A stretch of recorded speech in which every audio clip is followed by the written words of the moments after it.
তো হ্যালো বন্ধুরা, কালকে তোমরা দেখেছিলে আমরা গোসবাই কেকের দোকানে এসেছি। আমরা সবাই মিলে এই কেকটা পছন্দ করলাম। কেকটা নেওয়ার পরে চলে আসলাম মিষ্টি দোকানে মিষ্টি নেওয়ার জন্য। মিষ্টি নিয়ে মার্কেটের ভিতরে যাচ্ছে আরো কিছু কেনাকাটা করার জন্য। আর দীপনও দেখি চকলেট নিয়ে চলে এসেছে। সব কেনাকাটার পরে ভাইদের হাতে একটা করে ব্যাগ ধরিয়ে দিলাম। বাড়িতে ফিরতে অনেকটা সন্ধ্যা হয়ে গেছে, তাই বাড়িতে গিয়ে দেখা হচ্ছে। বাড়িতে এসে সবাই মিলে ডেকোরেশন করছে। এই ভাইটা একটু পোজ দিয়ে দিল। তারপর রান্নাঘরে এসে দেখি মা আর দিদি রান্না করছে, এখানে পায়েস আর মাংস রান্না করছে। ঘরে বেলুন দিয়ে সাজানোর পরে আমি প্রিয়াংশু আর দীপন মিলে লাইট ডেকোরেশন করছি। লাইট ডেকোরেশনের ফাইনাল লুকটা কেমন লাগছে কমেন্ট করে জানাবে। তারপর কেক কাটার আগে মা, বাবা, ঠাম্মা, মাসি, রাখি সবাই মিলে আশীর্বাদ করে নিচ্ছে। এরপর কি হয় দেখো। Happy birthday to happy birthday to you.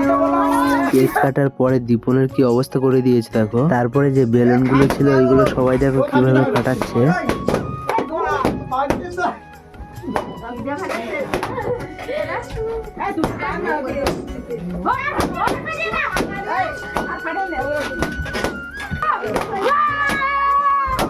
দেখো তারপরে আমার ঘরটা কি অবস্থা করেছে, অভ্র আর বেলুন দিয়ে পুরো ঘরটা ভরে গেছে। তারপরে আমার দিদি কেকটা কেটে আমাকে একটু খাইয়ে দিল। তারপর ঠাম্মার মুখে একটু কেক মাখিয়ে দিল রাখি। অনেকটা রাত হয়ে গেছিল, তাই সবাইকে খাওয়া দাওয়া করতে বসিয়ে দিয়েছিলাম। তারপর লাস্টে আমরা যে কজন বাকি ছিলাম সবাই বসে গেছিলাম। আজকের ভিডিওটা এই পর্যন্ত। ভালো লাগলে লাইক, কমেন্ট, শেয়ার, সাবস্ক্রাইব করে দেবে। ভিডিওটা শেষ পর্যন্ত দেখার জন্য ধন্যবাদ।